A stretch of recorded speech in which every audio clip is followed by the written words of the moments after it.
left.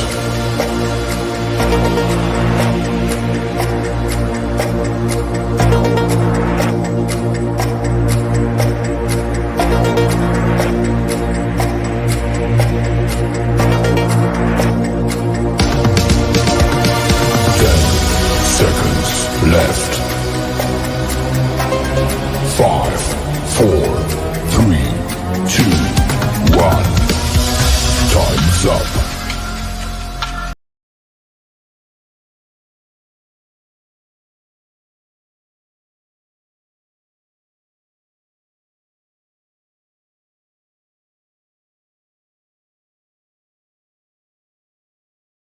Well, we're back with another episode. We are back with another episode. This is episode 11. Episode 11, and we are back after a week off hiatus. We all had a couple things going on. Matt wasn't feeling his best. I went to Dallas last week for my birthday and went to the Cowboys game. And Adam, what were you doing exactly? Oh, Sunday night, Baltimore game, Sunday Night Football. Okay. And I'm glad you brought that up. That was a great segue before we get into the show today. So let's just jump into NFL before we jump into the show. So I went to see the Cowboys. Everybody that's a Cowboys fan is ecstatic about the Cowboys. And then the Buffalo Bills happened. So meanwhile, while the Buffalo Bills are drumming up the Cowboys, the Philadelphia fans talking big trash. Big trash. And then... Mm-hmm. Yeah, and then last night happened. You can get humble real quick. So it was interesting to see how that played out. The Ravens are 11-3 now? 11-3, Christmas night, 7:15 prime time. It's Baltimore versus San Francisco. Both are 11-3. Okay. So. Yeah, it's gonna be a good old showing. As of right now, those are like my two Super Bowl contenders. Mm-hmm. Legitimately through and through. I don't really love Baltimore's passing game. But their overall offense and defense, that's all you do is play defense and run the ball and run the clock. So I like their chances. And speaking of everybody else's team, my team, the Pittsburgh Steelers, it doesn't matter who the hell we put at quarterback. We just can't get it right. We just can't get right. Najee Harris is looking like Trent Richardson 2.0. The hole is right there. He going the opposite direction. It's a hot mess going on in Pittsburgh. So either way, that's all I got on NFL. So hopefully we can get some type of push to make it into the playoff. Bang, bang, Niners game. Here you go. It's always something. Niners by 10. He talking trash. Go Steelers. That's what I'm talking about. Look. So that's NFL. Go Chiefs. You know what? I like Teresa. Yeah. The Chiefs. You know what? I like the Chiefs, but your quarterback is doing a lot of crying lately. It speaks on his leadership, so I'm interested to see how they turn around and how they make this last little run. Buffalo had a strong little push the other night. They dominated, so that was interesting to see. But San Francisco looked dominant from game one because they beat us game one. I was like, these boys look ready at game one. So well, we all know that the last game of the season for you and me is going to be bloody. So oh yeah, it doesn't matter the rank. It doesn't matter that you guys are leading the AFC North. When Pittsburgh, the AFC, let's clear that up. I'm sorry, the entire AFC. Okay. Anyway, if Teresa got something to say about it, the Chiefs gonna make a comeback. So you just watch out. Good luck to everybody in the fantasy football playoffs too. I'm in the playoffs too, and I'm in 2 of my leagues. I'm in the playoffs. The other one, I'm out. What about you, Adam? One I'm in, and then one my money league. I'm in what they call the toilet bowl, which is for the people that aren't in the top half of the bracket. The Constellation Bowl. Hey, and you know what? That league, my quarterback's Patrick Mahomes, so maybe I jinxed him this year. Got you.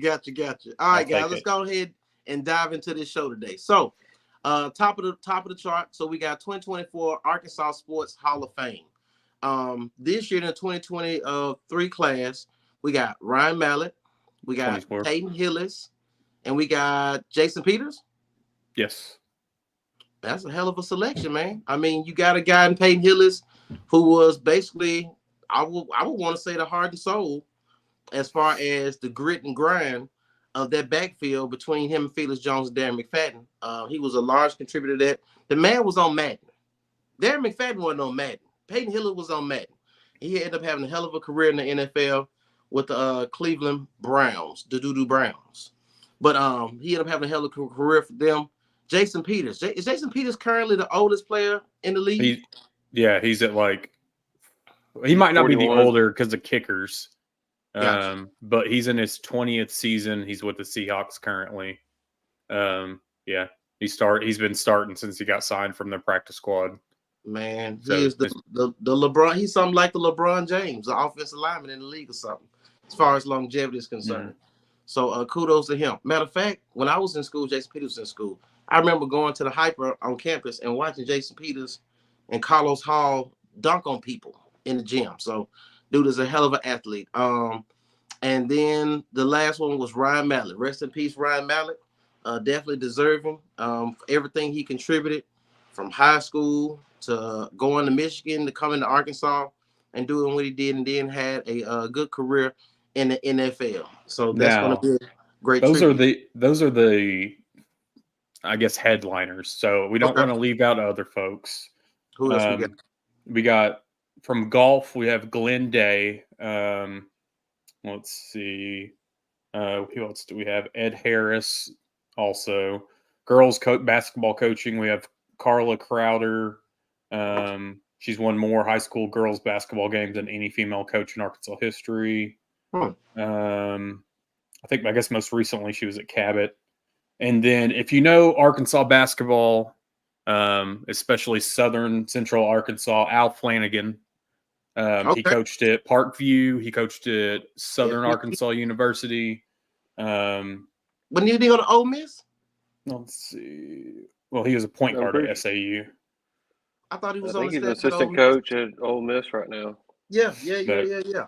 He won 7 state championships, 11 conference titles, Little Rock Parkview. So, let's see. Butch Gardner. He was 4-time All AIC selection for Harding from 74 to 77. Which, speaking of Harding, shout out to the D2 national champions. Yeah. Congratulations. Somebody in the state winning. Go ahead. So, the list is just some other. Okay, so those are the big ones, though. But, the 3 with Jason Peters, Ryan Mallett, and Peyton Hillis will be. Hopefully, Jason Peters can come speak because I think you don't really hear a lot from him. So I think he'd be one to be interesting to listen to. Let's be clear. You don't hear a lot about any former players coming back to the university and talking to the players. So hopefully we can get a legit Hall of Famer, man, on all levels to come speak to the team. I think that'll speak volumes, especially an offensive lineman in his journey. So kudos to those guys and gals for making the Arkansas Sports Hall of Fame. Transition, we're going straight into basketball, the Muss Bus. I asked you guys before the season started. Anybody want to fire Muss? Anybody want to fire Muss before game 1? No, it's going to be a great season. We're going to go undefeated. And I told you, every year this happens. You lose to a team you ain't got no business losing to, and then you get upset at the coach. I don't know what to tell you. I mean, you should be used to it at this point. But like I say, my thing about Muss is, in this Lipscomb game in North Little Rock, I have faith in Muss that around mid-January, going into that little skid of conference play, that they'll get something going. They'll get some type of consistency, and they'll get some type of rotation that help them get some momentum going into conference tournament time. What you got on Lipscomb and North Little Rock? Oh, I think Arkansas is like now 11-6, but going into that it's 10-6 all time or most whatever in Simmons Bank. It was you were up 20 and you let them just creep back. We weren't making shots. I think they went on one point like a 21-2 run. Yeah. And I mean, it was one of those that you just kept seeing it and you're like, what is going on? I know that, Muss blamed himself after the game for how he divvied out the minutes and whatnot. By this point, usually he's trimmed his rotation down quite a bit these last game or two going into conference season. But, we got Minifield back. So, that was good for him to get back and get some minutes. He's going to, it's going to take him some time to get, which going from practice speed to game speeds, 2 completely different things. Absolutely. Obviously, and this is just my shot at anything in Little Rock, turning the lights out for the intros and then it taking 20 to 30 minutes for them to come back on, which I know that's first time that happened, but it happened. So, it's just one of those. I think they were sold out, which is usually the case for these basketball games. Yeah. So, props to Central Arkansas for showing up to that. Yeah. All around it was just kind of lackadaisical.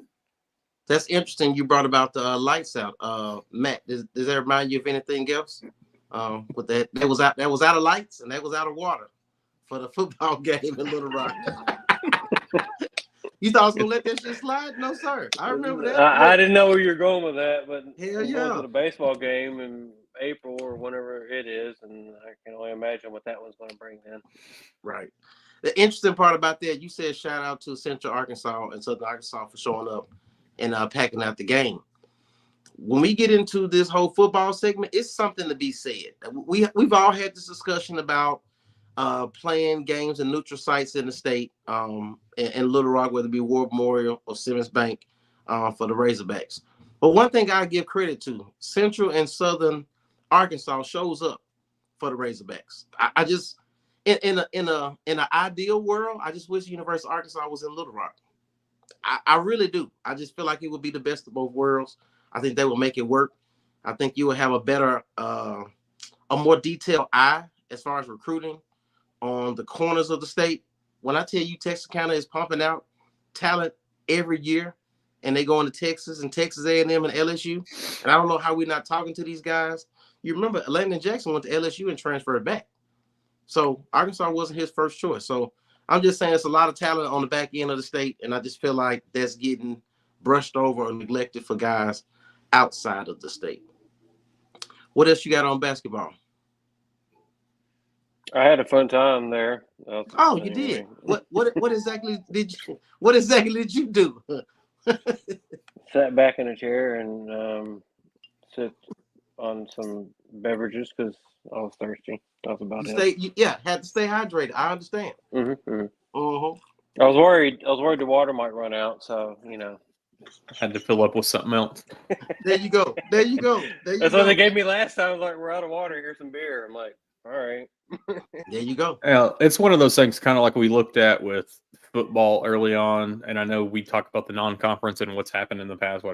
We're to the point now that going into conference play coming up after, so we got Abilene Christian Thursday, and then we finish up, I think, with UNC Wilmington, who beat Kentucky. It's one of those that kind of a little bit worried going into the conference season. Of course, everything could change, but I know a game or two ago, what was it? Auburn beat Indiana, and they put up like a 106 or something. Right. So it's just one of those that you got to figure it out before then. Hey, right then when you was like, oh, little word, what they remind me of? What's the name of that movie? Channing? Was it Channing Tatum? My name Jeff. No, 22 Jump Street. 22 Jump Street. My name Jeff. All right, so look. So that's basketball. Like I said, at the end of the day, I feel like with Minifield coming back into it, I would love to see how he gets acclimated. In the meantime, I think you got to showcase L. Ellis. I don't know if he's in a doghouse in regards to minutes or what's going on with that. But I would love to see him on the floor. I think he's going to be a pivotal piece from the point guard position as a bigger guard when it comes to conference play. Minifield, I think, is going to be electric going up and down the floor. But in regards to getting boards as a point guard or bodying up somebody and taking them to the paint, I really feel like L. Ellis is that guy. So it'd be interesting to figure out what must comes up in regards to rotation. And if Trayvon Brazile actually shows up and be the guy we all figure he will be consistently, I'm interested in that as well. He's still banged up, so he's kind of playing his way back to health. L. Ellis, he's kind of in the doghouse. He's got to step up on his defense. Gotcha. If he's going to see much more, because he didn't play much. Right. I think he came in and somebody blew by him or got a rebound. I can't remember exactly what it was. Got a rebound on him or something like that, and coach pulled him out, and I don't think he came back in. So That's a great question on the screen. Somebody asked, why did Graham get pulled when he had the hot hand? I've been wanting to see Graham since he came back from the injury from last year. And I feel like he can be a nice glue guy, a nice energy guy off the bench. I'm trying to figure out why he's not getting extended minutes yet. Anybody got a clue?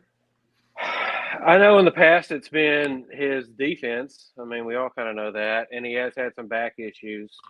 So I'm not exactly sure at the moment what coach is doing. He may be trying to buy time for other people, knowing kind of what he has with Graham, but with 9 other pieces basically, or 10, whatever it is.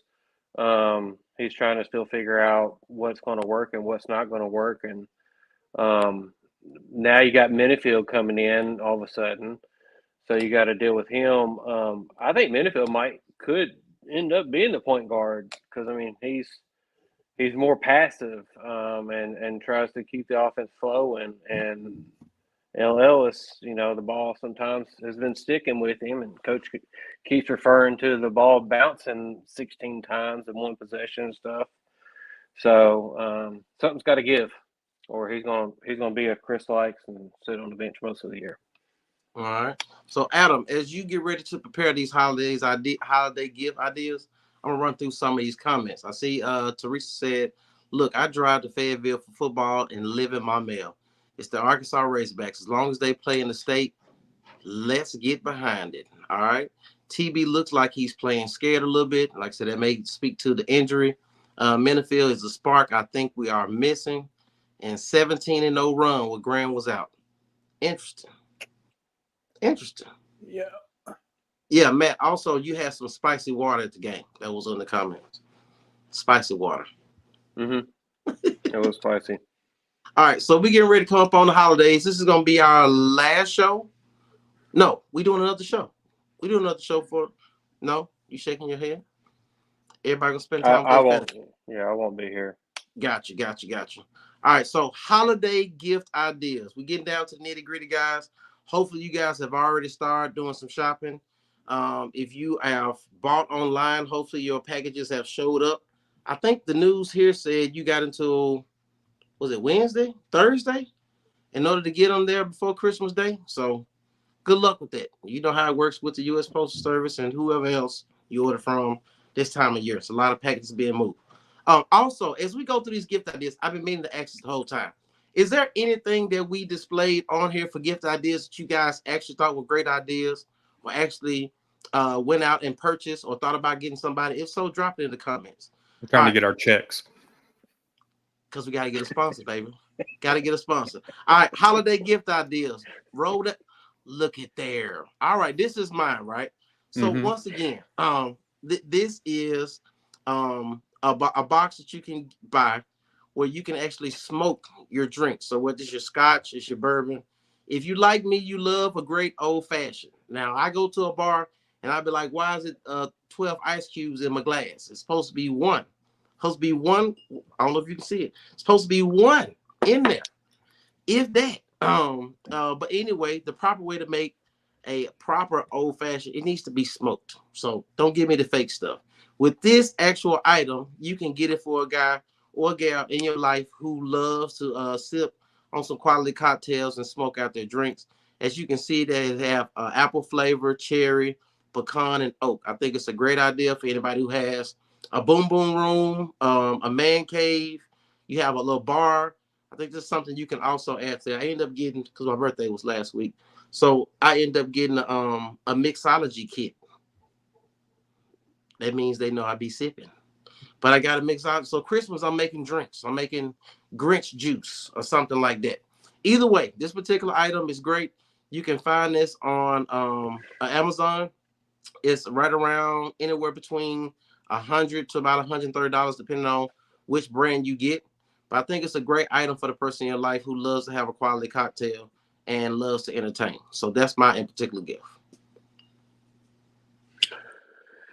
All right. Well, this is my stereo speaker, Bluetooth speaker that I got from our house. He made for me earlier this year, I believe it was. He has a website or has a Facebook page, 50 Cal Speakers, where He's done a bunch of different designs and whatnot for companies and even stuff you've seen, like Coors Light and whatnot, just different types. I love it. I love my speaker. It is loud as hell. And it lasts forever. It lasts a lot longer than any other Bluetooth speaker I've had.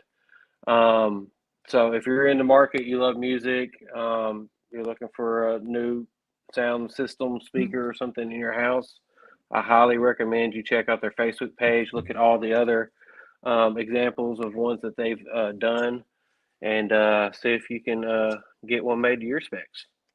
So they can that particular company, that brand, they can customize whatever team or whatever logos you want on it. Mm-hmm. Oh, that's pretty dope. Okay. Because they got the Hog Sports on that one before we changed to Hog HQ. Yep. Gotcha. Okay. These have been seen in our group several times by Mr. Ricky Harris. He cuts out, he's actually licensed through the university, so he doesn't have to worry about getting in trouble for using logos and such.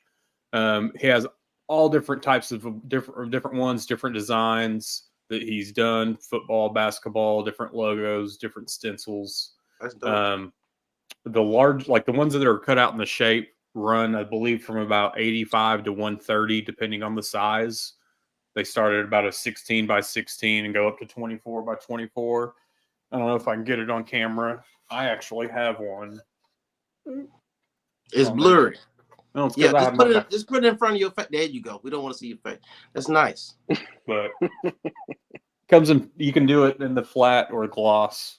Put it on a shelf, hang it on a wall. It'll eventually be in my background when I do something back here on the fireplace. Gotcha. Yeah, that's dope. But yeah, hit him up. Obviously for holiday season, we're 5-6 days out. Probably, but that's really an anytime gift or just for you to buy yourself for some Arkansas decoration. Gotcha. All right. And then, Go ahead. Oh, no, you're good. I'm diving in these comments. Will Lennox, it's on the way. Have y'all talked about CC yet? You right on time. I'm almost started drinking at the game Saturday. It was almost 40 minutes of hell watch. I mean, hey, Teresa is hilarious, man. Hilarious, bro. Hilarious. All right, so yeah, it seems like everybody's asking the same comment. This some off-brand advertising. LOL, just want to talk about football guy. Okay, gotcha. What does smoke do to your drink? Okay, I don't drink. Gotcha. So for a person who doesn't drink, it basically gives it flavor. So just like if you use your grill and you make steak, certain people have gas grills. To me, it doesn't really give you a smoke flavor. You can use pellets or whatnot, but it gives you that smoky taste. And certain type of whiskeys or bourbons, they are potentially supposed to be made better when they're smoked. So that's the purpose of having it. In old fashioned, you get some of the smoke flavor in your drink. Yeah, the bitters is cool. We go with it, but it's not a real deal. I can't go to the hole in the wall bar and ask for an old fashioned. I just can't.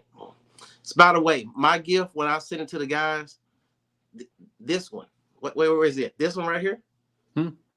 He said bougie. Oh, that's bougie. Yeah. I did. Hey, some people like an old cold beer like Sam Pittman, and some people like to squig a bottle of Jack. So, I mean, to each his own. But that's that. So, let's get into this football. That's why they're here. They're here for the football, right? So, in regards to football, portal update. So, a lot of hog news was waiting to just drop on you. Say, I told you. And what happened? The internet dropped everything. The internet can't hold down water. We want to drop it and say we knew about it. But hey, either way, it is what it is. Ricky Harris, real quick. Thanks, guys. Let me know if anyone is interested in one of my signs. So shout out to Ricky Harris, who's in the comments right now. If you guys are interested in those signs that Adam pulled up, please tap into Mr. Ricky Harris in the comments or in the group. You can tag him and just get to his DM direct message, and then go ahead and have a conversation, see if you can get one of those customized for your home. Slide in the DMs. Slide in another grown man DMs. Hogs. Yeah. Anyway. Yeah, check it. So, portal. So, what we got on this portal? I mean, my little 2 cents before you dive into personnel. Everybody's frustrated and pissed off because bigger names are going to different schools. And the same conversation I hear, whether it's on X, Twitter, whether it's on Facebook or anywhere else, is Arkansas sucks when it comes to NIL. Sam Pittman needs to be fired. We're not getting anybody, and everybody that's good is going elsewhere. So what do you got in regards to the portal and Arkansas? Well, we had just anybody throw it out there? Yeah, who we got? Well, we had Addison Nichols today that committed from Tennessee. We had Xavion Sorry. I'm going to go with Sorry. From Georgia. 5-star linebacker. In which people, there's been some question like, oh, why did he come, or why didn't he get any playing time at Georgia? We said the same thing about Drew Sanders before he came here from Alabama. Mm-hmm. So this idea that they've got to go beat, I'm sorry, guys, when we're at where we're at 4-8 with the issues that we've had, whatever. I mean, I'm not trying to downplay anybody that we've gotten or that we've missed, but it's a hard look for people to transfer here. And potentially the fact that your head coach could be on a 1-year contract, possibly, depending on how that works out. So Xavion Sorry, I mean, he was recruited early in high school from Travis Williams, and then being a former teammate of Jaheim Singletary, who's currently one of our transfers last season from Georgia. So former teammates. So he's got that connection there. That's all. There's been several that we've whiffed on for whatever reason, whether it be money, whether it be playing time, who knows? Yeah. I think NIL or money has a lot to do with some of it. Gotcha. So that's interesting that you brought that up. I looked into him. He was the number 35 prospect in the country as a 5-star linebacker. Say he's not a real thumper. He's a guy who could potentially bulk up, add some more weight, and get on the inside. Maybe he could be a Poopaw replacement. I don't know how that works. I do like Jaheim Thomas from last year, transfer from Cincinnati. I also like Alex Sanford.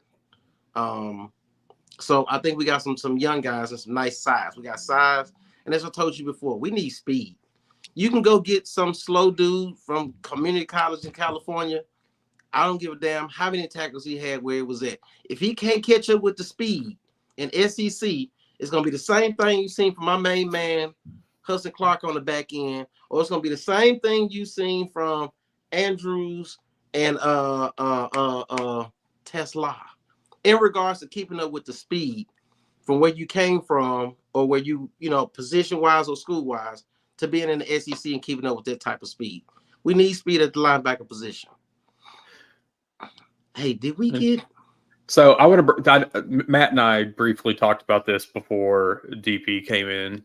The only thing that I have seen personally, because I just looked up, Nyland Green removed Arkansas and North Carolina from his list.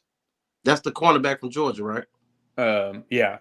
So Purdue and Pitt are Purdue and Pittsburgh are the two schools that are out there. Now, granted, this was hours ago. Things can change in a matter of minutes, but there's been nothing that, that's been out there saying he's coming to Arkansas, or nothing legitimate. Gotcha. Yeah, this whole transfer portal thing is interesting. And I would tell somebody, let's just say an imaginary world. Kids choose schools for whatever reason other than money and NIL. It's interesting that anybody that leaves, Rocky Sanders, KJ Jefferson, anybody, Pooh Paul, it seems to be the narrative is it's NIL and it's ruining the game. But nobody said that shit when Drew Sanders came to Arkansas as a 5-star. Why keep the same energy? It's all I'm asking. Be consistent in whatever thought process you have, and just say that the same reason why the guy that left and the same guy that's coming, the different guy that's coming in, they're coming in for the same reason. It's NIL, right? You telling me Drew Sanders left Alabama to come to Arkansas because of NIL money? That's what you're telling me. That's what you're telling me. As a 5-star recruit, the number 1 athlete in his class, all I'm saying is keep the same energy. I can't make you change your mind and your beliefs and whatever you feel. But all I'm saying is be consistent in your thought process in regards to when someone leaves and someone comes in. Keep the same energy. It's a rotating door. You say it's NIL, let it be NIL all the way around. Arkansas can't suck and then still get some 5 stars. You can't suck at NIL and get 5 stars. That's all I'm saying. So once again, I know I can't change your mind, but this is my thought process. Of course, it gets repetitive online, so it gets a little frustrating when you see comments like that. I asked you to pull up the top 10 recruits in the state of Arkansas for this year. Do you have this that? year? Yes, sir. For this year, let's go. So Matt, as I look at this real quick, I'm looking at these guys, and I'm gonna go ahead and jump into number 1. Matt, can you tell me anything about the young man Crutchfield that chose Mizzou today, and why he chose Mizzou over coming to Arkansas? Because that's what they want to know. That's what they're here for. All right. So, Courtney, as we told you before, Courtney committed early on, didn't really know what the recruiting process was all about. While he was committed to Arkansas, Missouri kept coming up and visiting Austin Dindy, who committed or announced whatever, signed whatever they did today, along with Courtney. So they were always, they always had an in to visit Courtney as well and showed him a lot of love. And as time went on, he started realizing that he was missing out, going to other schools and seeing what they had to offer and whatnot. So the NIL was not an issue. Arkansas could have came up with the money, if you want to make it act like it was a numbers thing. It wasn't, but the real deal was basically kind of 2 things. One, while he was committed, Arkansas kind of dropped the ball. They pretty much stopped treating him as a priority, as the top player in the state, as an All-American. Now that could be several things. You had a new OC come in and get fired. And so there was possibly uncertainty of who's going to pick up what aspect of recruiting and whatnot. I haven't asked, nor would I possibly find out the exact details into what went into this. But the other issue that I've heard going around that's a little concerning for me is hey, if you watching, tag somebody. This is the time to tag a friend. Let them know this is what they came for. It's happening right now. Tag somebody below. Go ahead, Matt. Appreciate it, bro. So the other part is some people who follow football a lot more closely, or you could say are kind of in the know, have known about rumors of, I know for sure one coach who is no longer here, basically making promises that they didn't keep. I heard that too. And it was kind of becoming a little toxic. So in a way, you could say that's where maybe the NIL does play a role. I'm trying to tread lightly on this. I don't know if there is anybody, the people that I've heard regarding the recruiting promises that weren't fulfilled are no longer on staff. Gotcha. So we can just guess that and I'm assume aware who that could be. We could guess and assume who that could be. Gotcha. So I don't want anybody thinking that they're still on staff. As far as I'm concerned and what I know, they're no longer here. But it sucks because he didn't know anything about Petrino. Gotcha. And a lot of people thought when we hired Bobby that was going to change our recruiting game and we were going to bring in all these people. Well, Bobby was never really a big time recruiter. Right. I mean, we had that first class of mostly in-state kids. Mm-hmm. He did flip them from USC and whatnot. Mm-hmm. But after that, we just kind of started trending down. Now, we had great players. We had Ronnie Wingo and others. Tyler Wilson, we got him to go flip from Tulsa and whatnot. But Bobby Petrino is a great coach, but recruiting is a different story. Dude don't have no person. He don't have no personality. So in the whack ass tennis shoes on and with the stiff smile. Just touching on like what Matt was saying when he was here. I mean, in 2008, we were 24th in the nation.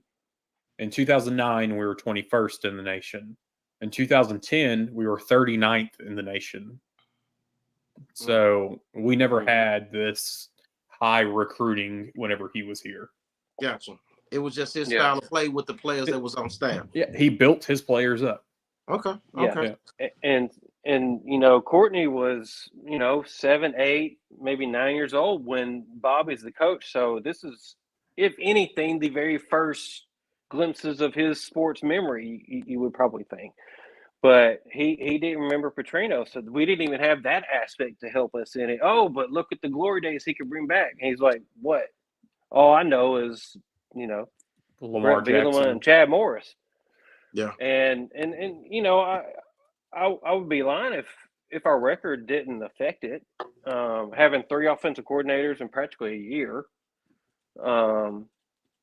didn't help. Right. Going 4-8 didn't help.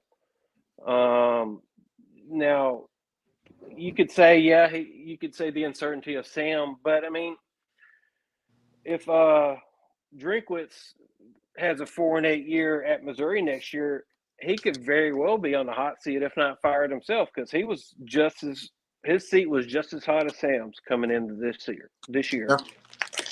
Yeah. His team performed. Right. Let me chop in real quick. Teresa said, man, don't look a gift horse in the mouth. We have nowhere to go but up. You add a solid core coming back, plus Porter pickups and Petrino adding stability and leadership. There is a reason to be hopeful. That's a great word you use, Teresa, in regards to leadership. Real quick, Matt, before I go in there, Drew Sanders didn't have a lot of production in Alabama, and he was a stud for us. Soley might be a stud too. That was from Will. Somebody said thank you. It says Facebook use. Thank you. That's all I'm saying. However, it's several reasons, but yeah, okay. Did Crutchfield sign his letter of intent? It's not. I'm assuming he did. That's tomorrow, right?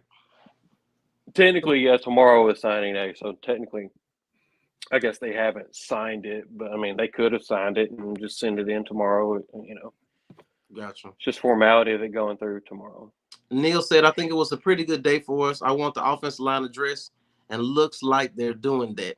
I'm going to chime in on this one real quick before I go back what's on the screen, and then I'm coming back to these comments, guys. The offensive line, in my perspective, I don't get paid. I'm not on contract. None of that. My personal opinion, just like anyone watching. Give me 2 of them guys who play for you at the end of the season. Give me 2. Any 2 you want to name. Any 2 that you think are those guys, and the rest of them, you replace them. Anybody else who was starting their return should be fighting. I ain't say on the bench. They should be fighting for playing time. Give me 2 players that was on that offensive line and bring in these portal guys, the guys that you already have on staff. Of course, they got to learn a new scheme and new technique because they got new offensive line coach, position coach, and offensive coordinator. So whatever Enos did and whatever Kennedy did, that's out the window. This is a new slate.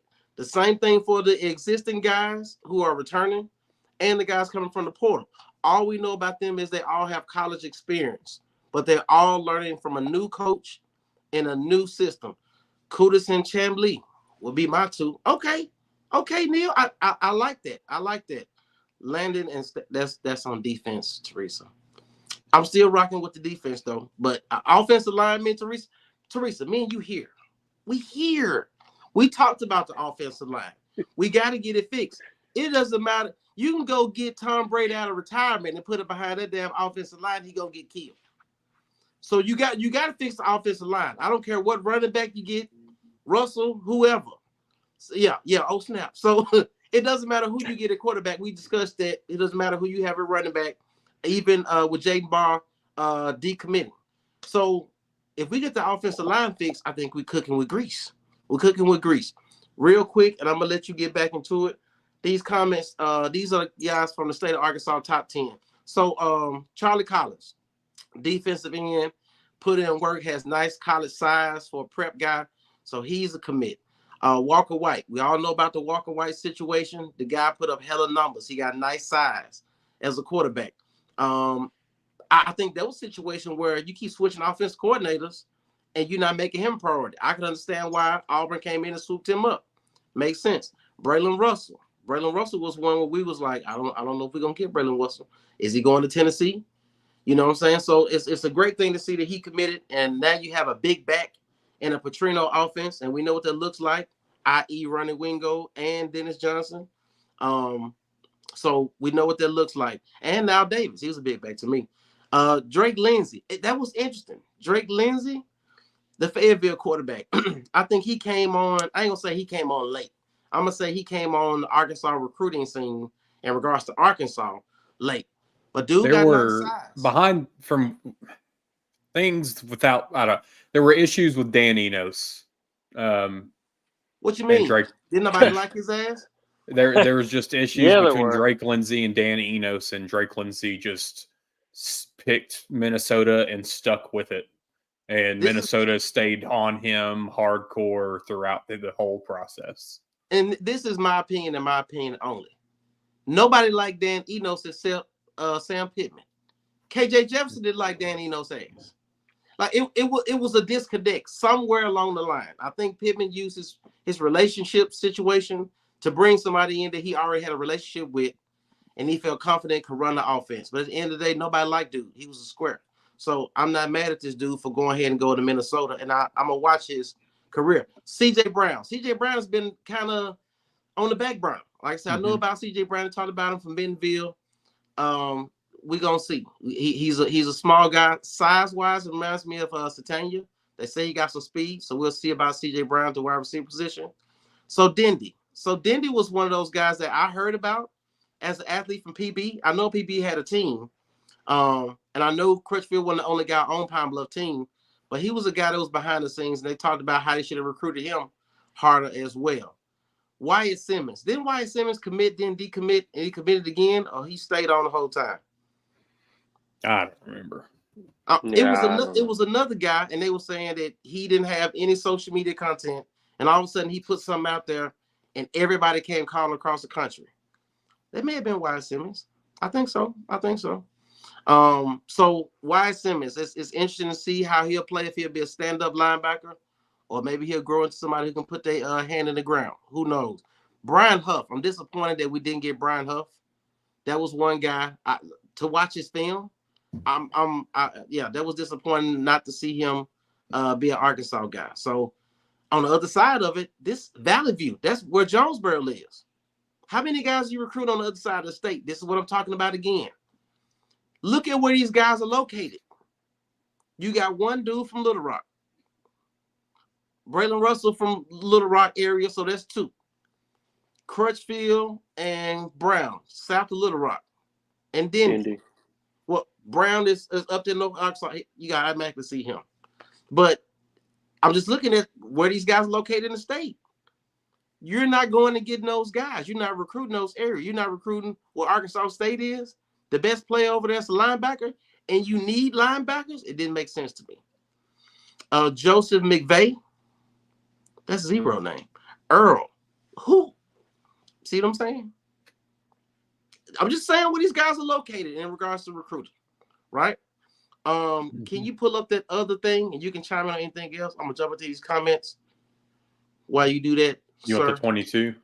Yes, sir. Please. All right, so I'm going to put up the 22 class. It may be small. I'm going to read through names. DP's going to give commentary.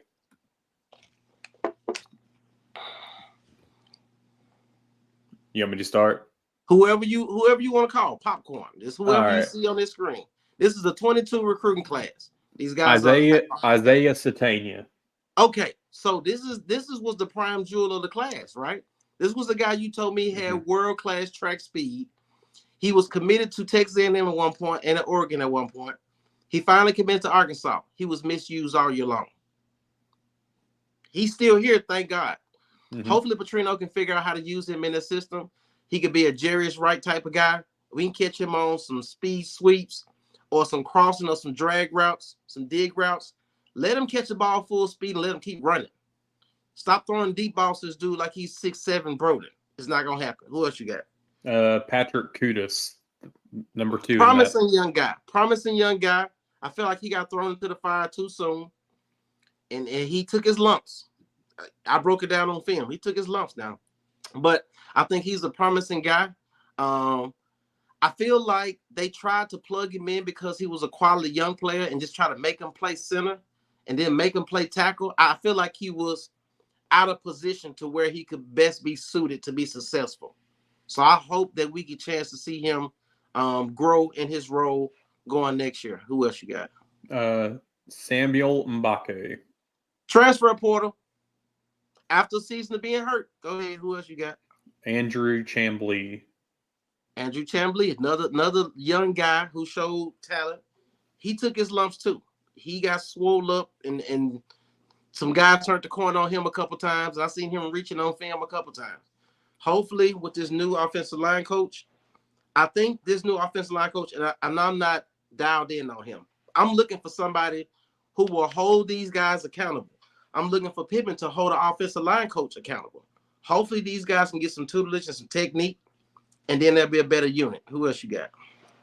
Let me see. We've got Manny Powell, transfer portal. Transfer portal. He was hurt in high school. He was hurt when he came to Arkansas. He had size. He had promise. We hope that we'll see him in the lineup. But when they brought in Greer, I knew it was over. When they brought in Greer, I knew it was over for him. And I don't think he ever was fully healed up in order to get proper reps in practice to get in the game. Who else you got? Marion Harris, offensive tackle. I know exactly who he is. The question is if he ever going to touch the field. Because to me right now, Marion Harris was a mammoth of a young man coming out of high school. They trimmed him down. He got his diet intact. And he showed promise when they put him in the game. But as of right now, he reminded me of Crawford. Let me look him up something. Because he was 370 coming out of high school. Absolutely. And played both ways. Let me add that in there too. Let me see what he had as listed. Next, you've got James Joyner, who plays for Liberty. Oh, yeah. Transfer portal from Little Rock. He had, I think, 250 yards this season for Liberty. So, but hey, they're still playing ball. There you go. So yeah, Harris went from 370 out of high school to 292. That shows a lot of dedication and hard work. You got to give that man his credit for that. He worked his tail off to drop that weight. So shout out to Marion Harris. Jordan Crook, transfer portal. Arizona State. Now let's be clear. My knock on that situation was two things. One, he was too small. But I felt like he was a guy who had a nose for the ball. The next thing, he went to Duncanville High School. I just came from Dallas and went to the Texas high school semifinals. Duncanville got some dudes. You hear me? They got D1 players all over the field. My problem with that is, how do you go to a powerhouse high school and recruit one guy and don't go back and start a pipeline? That's my problem with that situation. Best of luck to Jordan Crook. I felt like he would be able to give us some promise when Poopall was out. He did sparingly, but he just didn't get a consistent clock. So that was interesting to me why he didn't. Then we got Anthony Brown. Portal. Gone. Rashad Dubinion. Hey, I think he was a surprise out of the group. I think he definitely did his thing with his opportunity. So he definitely could be one of the lead backs going into next year. So I like what he can do in Petrino's system. Quincy McAdoo. You mean the guy who they found out in week 8 was the best damn corner on the team? Mm-hmm. This is what we talk about when we talk about talent evaluation. We talked about going to get D2 receivers in Armstrong and Tesla, but then we see Missouri get a D2 running back and he led the SEC in rushing. Talent evaluation. So hopefully Coach got some people on his staff that can help him with that this year. And as far as I've heard about Quincy, I mean, they're still waiting for complete doctor's clearances, but I mean, he's projecting to return to the team. So let him take his time to get back. He's still working towards it. There's no indication that I've heard that he's leaving. They're just waiting for all doctor's clearances before to even think about him stepping foot out there. Yeah, I wouldn't mind seeing him by the 4th game of the season, just to let him slowly get back into the mix as opposed to throwing him out there. Next, we got Dax Courtney. He retired medically, and then he unretired. So that's a fluke thing. You know what I'm saying? I'll just shoot out a couple more names that we know. Nico DeVilliers. Nico Davier. So Nico gained hella weight and ended up getting some tick at the end of the season on the defensive line. I like the push that he brought. Hopefully he can be able to plug and play this year next to Cam Ball. So I would love to see those two as a duo. So as a young player, I like what he brings to the table. So hopefully he'll be able to get that rotation and be able to make some noise. Then we'll go Ty Washington. Ty Washington showed out because he was the 5th damn tight end on the roster. And as soon as he got in the game, he just caught touchdowns, talent evaluation. So hopefully they take the time with him and his injury and he gets back well, along with Luke, and they can figure out that tight end room. And we'll end it on Jalen Lewis. Who? Exactly. Oh, transfer portal. Yeah. And the only reason why I brought this up, guys, is to just think about the attrition. The guys who are already here, who are no longer on the roster. Like, we haven't maintained the class since 2019. So it's 2018, actually. So it's been a hard struggle to go ahead and keep guys, to recruit quality players and then keep them on the roster along with adding portal guys. I'm going to read some of these comments. You can go ahead and dive into whatever you want to dive into, sir. What are you talking about? Right. Oh, okay. Okay, it should be a total reset on the offense side of the ball. Everyone on even playing field have to earn their spot. I definitely agree with that. It should definitely be competition. I don't want to hear shit about he came back for a super duper triple senior year COVID season, and we're going to play him because he's loyal. Fuck that. That's what got you in this problem anyway. Play the best guys on the team. I don't give a damn if he's a 2-star or he a portal guy or he from down the street. Play the best player at that position to give those guys a chance to be successful. I wouldn't keep none of them. Everybody on the team needs to be fighting for a position. Absolutely. Braun was overrated. Braun, it say Facebook use, so I don't know who this is. Talking about Braun, the offensive lineman from Florida transfer? I hope that's not who you're talking about. Because to me, I meant to say this other week, he was the best player on the offensive line for me consistently. That was your guy. Consistently. He did his thing. He did his job. I seen him do his job every week. He wasn't a splash guy, but he had experience coming from Florida, and he was consistent. I'm not saying he just pancake guys every play, but he was consistent in his play on the offensive line. The Harden O-line put it on the clinic Saturday. Yeah, they did. Yeah. Maybe they should recruit the whole Harden down team. The scheme might didn't help them guys, possibly, but if the scheme didn't help them guys, why would you recruit them to fit your scheme? Find guys who do fit your scheme. And if they don't fit your scheme, maybe that has a lot to do with technique, teaching, and coaching. Possibly. Wish we could flip Lindsey. Kid's a beast. Yeah. Bradley Shaw. That was a great one. Bradley Shaw by Will. And their running back that we're after. It was a running back, a guy from Little Rock. I don't know if he went to D2 or FCS or something like that. A guy was from Little Rock is a running back. and they spoke about him possibly being recruited by Arkansas. And Bradley Shaw. Who is Bradley Shaw? He's that Hoover, Alabama linebacker. Is that? He just committed, didn't he? Earlier today? He hasn't yet that I know of. Okay, so he's supposed to be one of those guys on the fringe, and I posted about him that he's going to. He's a 4-star linebacker from Hoover, Alabama. Next year's or this coming class. All right, Dan Enos single-handedly screwed us. Chad Morris 2.0.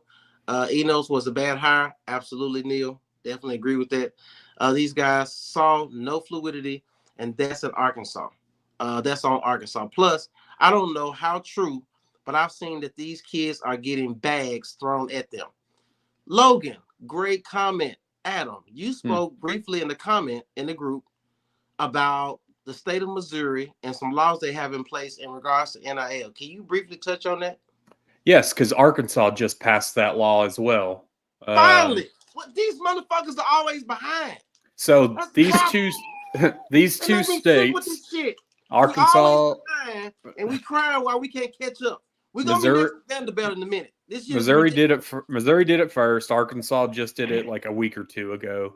But high school kids in these respected states, when they sign their letter of intent and their financial agreement with the school that they're going to. So if it's an Arkansas kid that commits to Arkansas, if it's a Missouri kid that commits to Missouri, it's only for in-state students.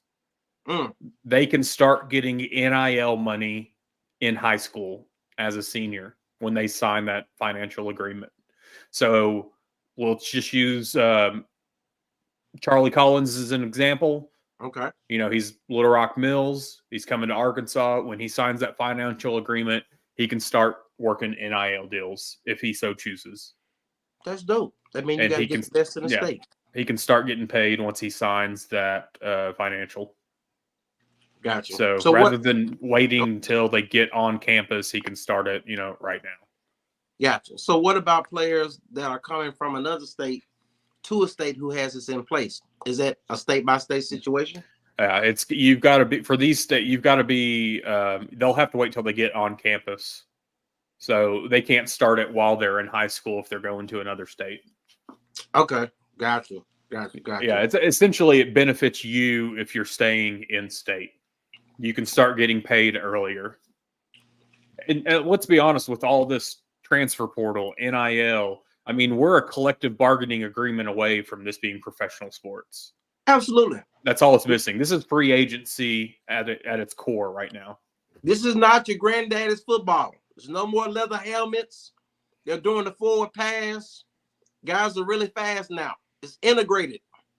All that shit is over with.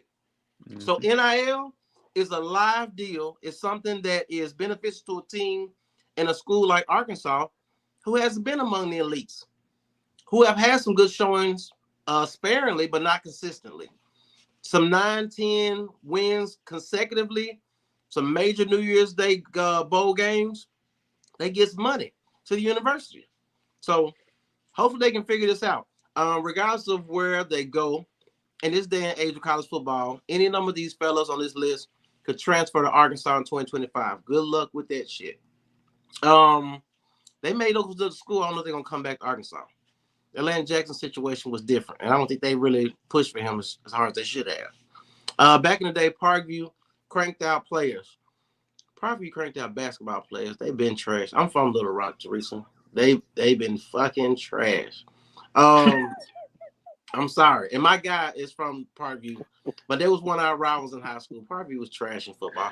We scheduled Parkview for homecoming every year. Parkview and Little Rock Catholic. Hey, you want to know in high school football what's trash?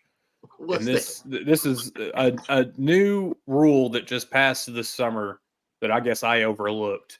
But now there's a private school basically level of competition bill. Mm-hmm. So every 2 to 4 years or whatever, they have this point system. So private schools can move into these higher conferences, right? Mm-hmm. So it was already bullshit a couple of years ago when they, because I'm in Fort Smith, I'm a Northside guy, but they took Northside and Southside and put them into two separate or they were both in 7A, but one was in the Central and one was in the West. They were no longer conference rivals. Now we've gone a step further because of this level of competition bill. Southside has now dropped down to 6A for 2 years, while Northside stays at 7A. And they've moved, like Pulaski Academy's moved up, and Shiloh Christian's moved up, and Jonesboro has dropped down to 6A. So they readdress it every 2 years. So isn't classification determined upon the number of students at the school? It's supposed to be. There is no reason in hell that Arkansas should have a 7A. There's none. Sounds like politics to me. Sounds like money. Because I don't think we have a 1A anymore. Yeah, if you got money, you can play the game, do your thing. I ain't mad at it, but I'm just saying this is what it sounds like to me. Yeah. Will asks, you know damn well, any chance on getting Evan Stewart from A&M? Hell no. Ole Miss is getting them though. Ole Miss is getting them. They got the defensive end for Florida. They got Pooh Paul. They talking about getting Evan Stewart from A&M. Like, granted, Ole Miss was like, top 10 team or whatever, but they're showing you how a transfer portal should be worked. Gotcha. They're showing everybody how it should be worked. Say what you will about Lane Kiffin and his antics and his personality and what you don't like. The man is winning, and players want to go to winners. Hopefully, Takis Crawford can play. He has all the measurables. Show me next year. Yeah. On talent evaluation. Hold on. It needs to be better, period. Absolutely. How about the quarterback room? Mr. Green from Boise State. You got Chris Wells transferred in from USC.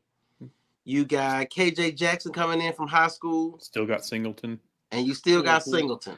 There's going to be I think everybody assumes that Talon Green's going to be the guy. But Bobby Petrino is going to make them compete.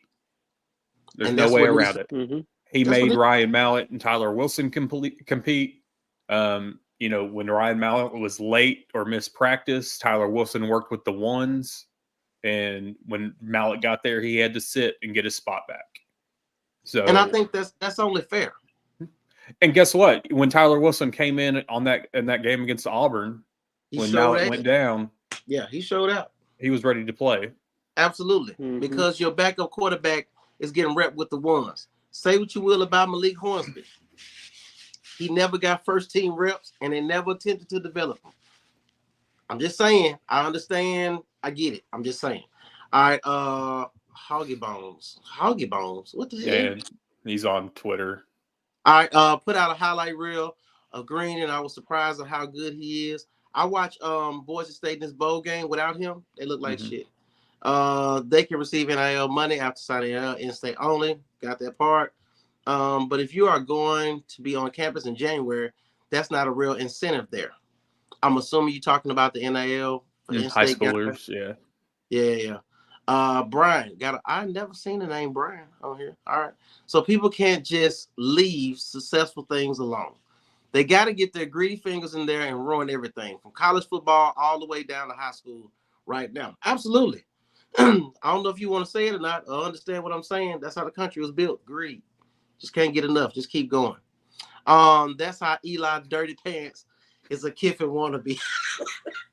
Teresa off the chain, man. She's off the chain. Eli Drinkwater. And what's her man name? Mike Irwin. Widow Wayne Kiffin. That's what he calls him. Courtney Crutchfield and KJ Hill decommit because Arkansas both dropped the ball. Who the hell is KJ Hill?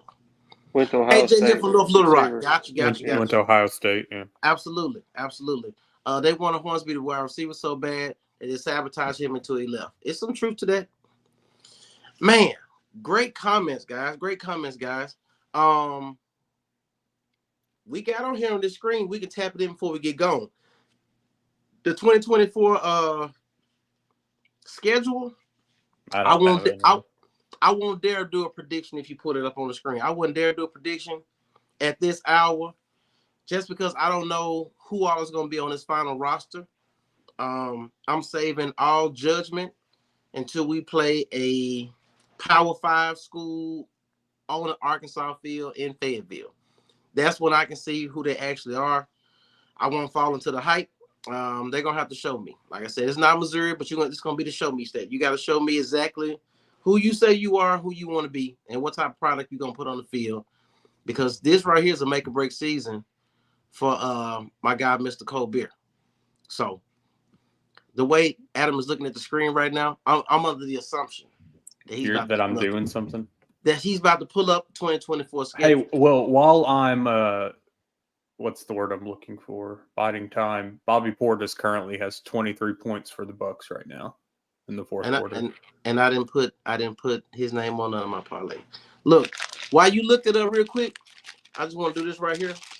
Hold on, let me see if I can get it. Shout out to Skittles. Shout out to KJ Jefferson. We need a sponsor.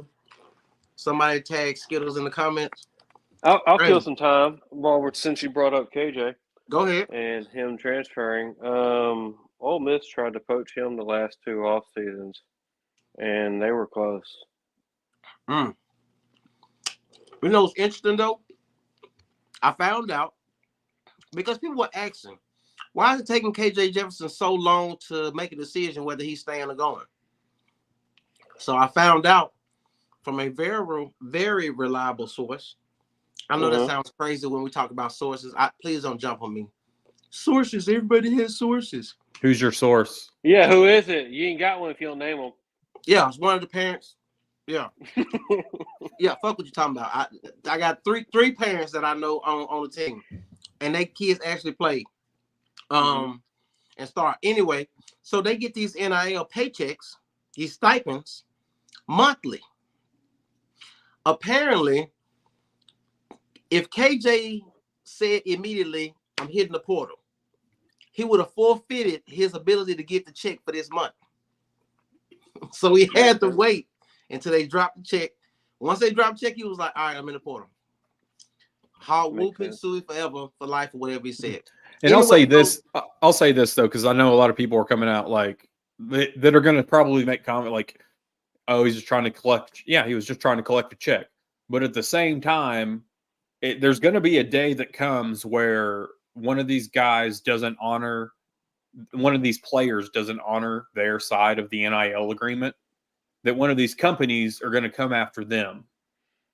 So it's one of those that, yeah, we might say like, oh, it's a money grab, it's this, it's that. But, you know, at some point, there's going to be a player that just goes ahead and bounces and violates some contract, and then you're going to have the mom and pop gas station down the street taking them to court over it.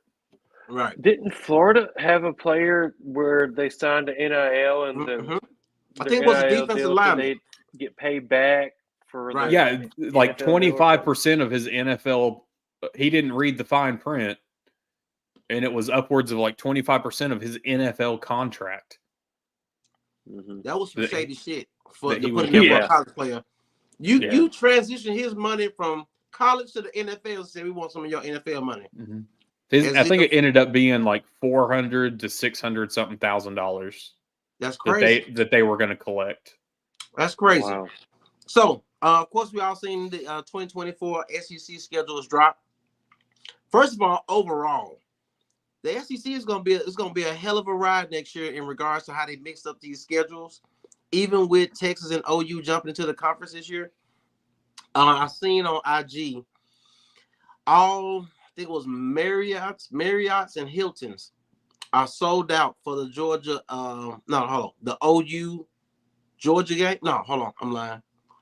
It was the Alabama Georgia game because they're playing in season, like on the schedule. Yeah. I forgot which one, if it's in Georgia or it's in Tuscaloosa, but everything around there is sold out for that game already. Like, this is a hell of a schedule.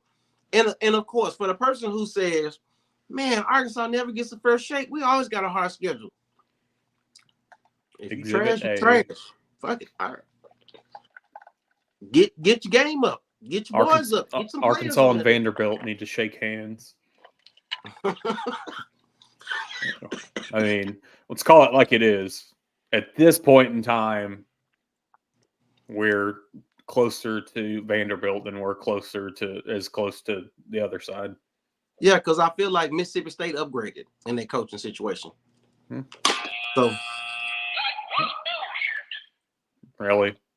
that shit gonna get us banned. All right. I'm not going back. I'm here to tell you right now, we don't care. Let me tell you something. We don't care. Jerry. All right. I won't do predictions on these games. But if you look at this right now while we're still talking, tell me who you think. Who do we win? Tell me who do we win? Tell me a game on here that you feel like, I know that's a shaky game, but I feel like by the time they play these guys, we will win. UAPB, hell, the girls basketball team lost to UAPB. I don't know. They may come with some stud portal guys. I don't know. They may come with the guys who left Colorado with Dion. I don't know. So UAPB, Oklahoma State. What's his name? Gundy? What's his name? Mike Gundy. Had the mullet? Mike Gundy. Yeah. How the hell he win 8 games every year and still keep him be employed? I don't know. Because he's a man and he's 40. That's what it is. That's what it is. UAB, who knows what they'll do? Auburn always plays us hard. Texas A&M, and that's going to be the very last game that's at Arlington. Yes, the last one. Last one. Thank God. I'm sick of getting our ass whooped at Jerry's World. But I'm ready for the home and home. I definitely want to. That's definitely going to be on my list. I got to go to Kyle Field. I've been to Texas A&M campus. I haven't been to the new renovated stadium. I definitely want to go do that. Tennessee.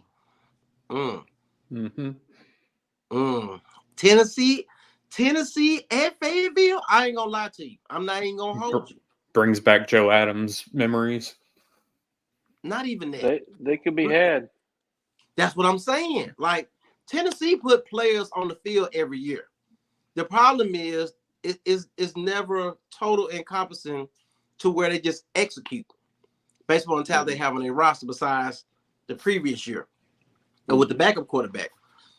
I think that's going to be a hell of a game. I think it's going to be rocking. I think I might check that one out. Tennessee in Fayetteville. And we also got that Tennessee defensive back that transferred too like a week or so ago. We do? Mm-hmm. Yeah. Number 0. Yeah, had number 0. Yeah. I think that's dope. I don't think we ever had a Tennessee transfer. Tennessee and Auburn. I don't think we ever had a transfer from Auburn, ever, to my recollection. Did I say recollection? You know what the hell I meant. All right, but here we go. Somebody will make this narrative Slaughter. Up. Okay, gotcha. Somebody make this narrative up between Auburn, Texas A&M, Tennessee, and LSU. Arkansas is going to go on this skid, and they got 3 out of 4 home games, and these guys are going to be ranked top 25. And we may split. We may go one. Who knows where we'll go? But I think by that time of the year, whatever our team looks like, we'll know exactly who the hell we are by the time of the season, by the end of September. So I look forward to that part of the year. Mississippi State, I think Libby can have them boys humming by the time of the year. That'll be interesting on the road after 3 home games. That's a trap game. To me, and I'm throwing this out here in the future, if you're listening, that's a trap game to make you bowl eligible. It would be in your best interest to win that game, any one of those 3 games, Texas A&M, Tennessee, LSU, and Mississippi State. The Mississippi State game can flip you between you making a bowl or not on the road. I really feel like it is. Ole Miss, you mean to tell me Pooh Paul coming back to Fayetteville? That's going to be interesting. That's going to be interesting. Texas is loaded. I ain't gonna lie. Football Quinn Ewers coming back. Like, that's crazy. So Texas is gonna be loaded. Who knows if not Eli, what's his name? Young Manning. Arch. If Arch is still on the roster by the end. Hey, you know who won't be playing for Texas next year? Jalen Catalon, because he's in the transfer portal again. I felt like there was some shade you just threw, and I'm not mad at you. I'm not mad at you at all. At all. I'm not mad at you, brother. I promise you. And then La Tech. I feel like La Tech is another game where we look at it on paper and say, man, we should beat them. Because I feel like Ole Miss is gonna be a slugfest. It's gonna be a slugfest, or they're gonna beat our ass. One of the two. Texas gonna be a slugfest. It's gonna be an emotional game. A lot of history tied to that game, and it's at home. The last time we played Texas at home, it was epic. But you cannot look past Louisiana Tech before you play Missouri. That's the trap shit. So I'm interested to see how that works. I'm really interested to see how that works. Like I said, I won't call a projection, but predictions. But it's gonna be a hell of a season. I feel like if they can get some guys in this portal, because tomorrow is early signing period, and then you got another signing period in February, right? Yep. First Wednesday of February. Gotcha. I'm about to run these comments down, and then we can close this whole thing out, guys. But if you're going, okay, boom, boom, people can't just, Eli, Courtney, they want, okay, is the NIL hurting Arkansas, or is it the record? Combination of both. I'd say the record more than anything. Absolutely, because if my son or my daughter want to go to a school, and I'm looking like, why the hell would you want to go to the sorry ass school when the school that's winning this on TV every week is offering you and they want you and they value you as a priority recruit? That's just me. If that was my child, son or daughter. But I feel like NIL, I've once again heard from reliable sources that Arkansas is in the NIL business, as you stated before, Adam, but it's not top tier. Compared to when a guy leaves the school and then all of a sudden suitors start calling, and then you start talking about these different numbers, it's a whole different ball game, from my understanding. I've said it before. I'm going to sit back and watch. It's either fireworks or trash fire. Absolutely. Dang, should have went over to with the over on BP. I heard that too. Smart on KJ's part, wishing well. 2-6, 3-5. SEC play. Evans. Logan, really? I hope I'm wrong. But you know what, Logan? Me and you talk in the DM, and Logan be panicking. So hopefully, like I said, we'll see what happens, Logan. But I'm with you. You got realistic thoughts. I remember the video of practice before the season began. Pittman going up to KJ during stretching, saying, "I love for you sticking with us." I knew right then the poaching talk was true. Yeah. So Slaughter, you mentioned him. If Enos was still the OC, what the hell just happened? It just okay.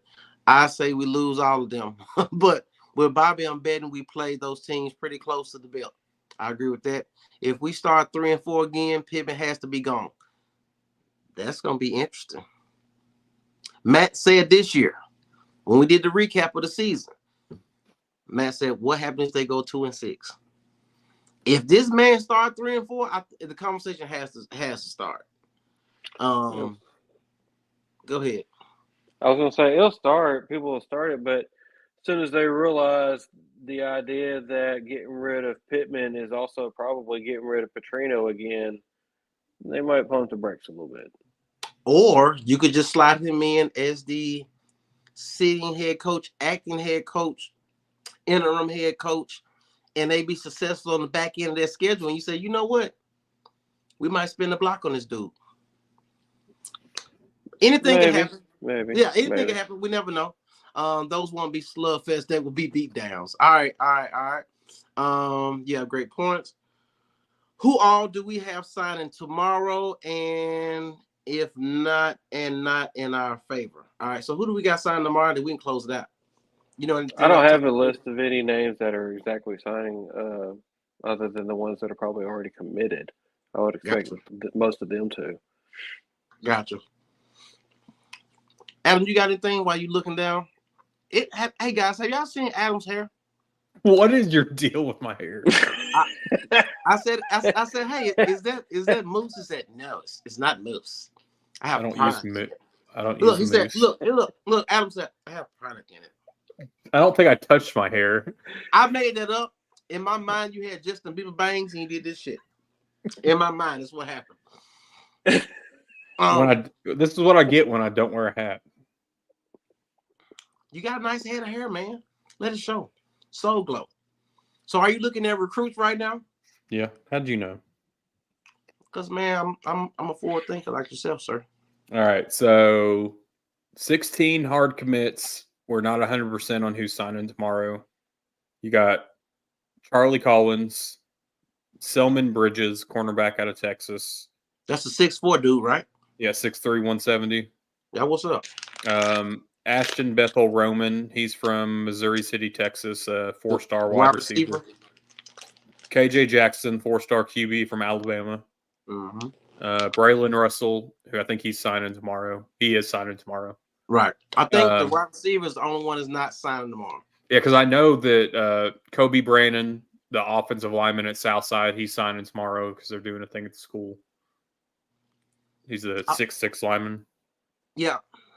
And the only reason why he just told us he's 6'6", because where he from? Southside. Northside. Oh, okay. Southside, not Northside. Fort Smith. Oh. Look, see how you try to check people about Northside and Southside? Yeah, don't get us confused. Northside isn't good enough right now, so don't get us confused. What is Southside? Y'all are the Grizzlies. What is they're now the Mavericks. They used to be the Rebels. That changed.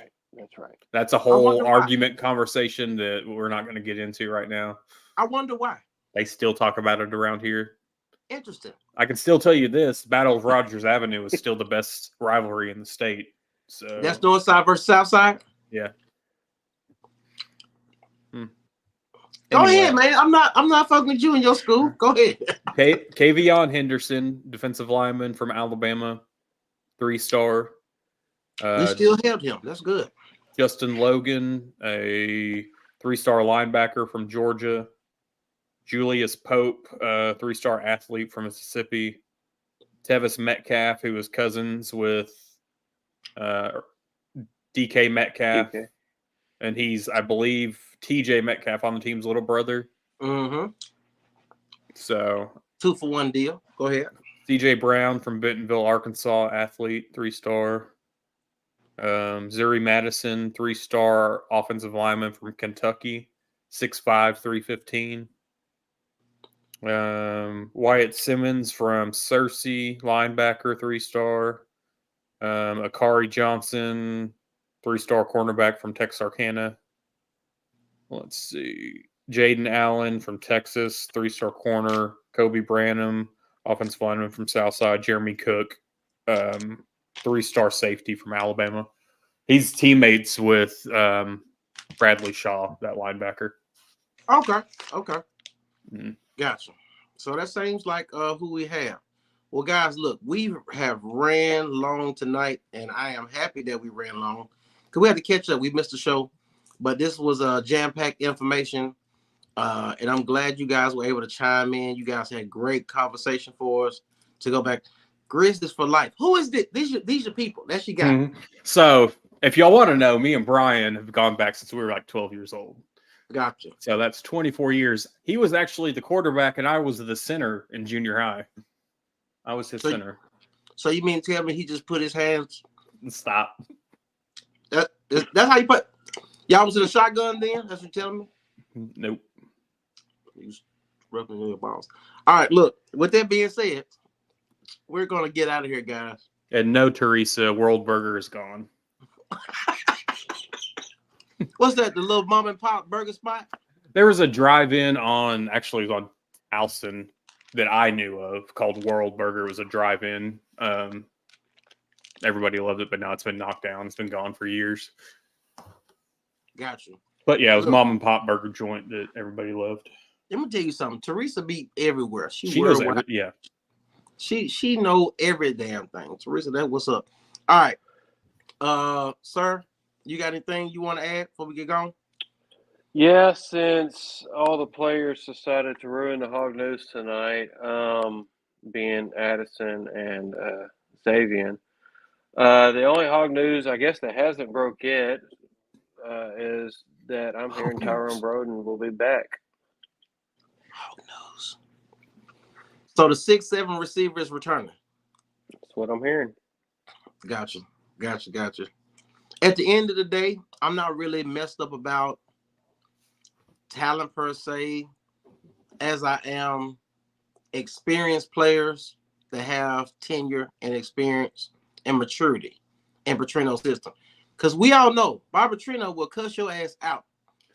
He did to Ryan Mallon, and that was his best player. Like, he didn't give a damn who he cussed out. So it's just interesting to see. I remember I graduated in Teresa, stop. 1979. Teresa, it's time to go to bed, Teresa. We are gone. We appreciate Teresa. Appreciate Brian, Logan, everybody else. Anybody that I missed that was in these comments, y'all were phenomenal tonight. I really appreciate you guys. It's always great to interact with you guys on this show. Once again, it was a great show. Show 11. We will be back on. Are we doing Sunday? Are we gonna let everybody enjoy their holiday with their family? That's Christmas Eve. Yeah. Matter of fact, those out here, I go Christmas shopping on Christmas Eve every year. It's my tradition, and I get everything I want. It makes sense. You do it for yourself? No, it's for everybody. Everybody I'm shopping for. I just shopping Christmas Eve because I already know what I want, and it's already gonna be there. I don't try to park up front. I'm not confrontational with people. Well, after 15, 20 years of retail, I try to not shop. I try to shop online because I don't want to mess with people whenever I go out in the stores. That's so bougie of you. But, why? Because I don't like talking to people. I go in with my earbuds in, and I go get what I need, and I leave. Well, shop online with my Amex. Yeah. Okay, Mr. Smokey and the Bandits, whiskey smoke, whatever that was. So that means when we link up, I gotta get you one, so you know what a real old fashioned tastes like. Sure. Either way, it's been a great show. It's been a great night, guys. We appreciate you for everything you do. Tap in for the comments. Remember, we on YouTube and we on IG. You will catch the replay on YouTube. Please go over there and run through subscriptions. We definitely appreciate you. Drop some comments in there. It boosts the algorithm so other people can see our content. So once again, we thank you guys as a whole. HQ Live, Adam, Matt, myself, DP, and we are out of here. It's been a good Merry Christmas. Yep.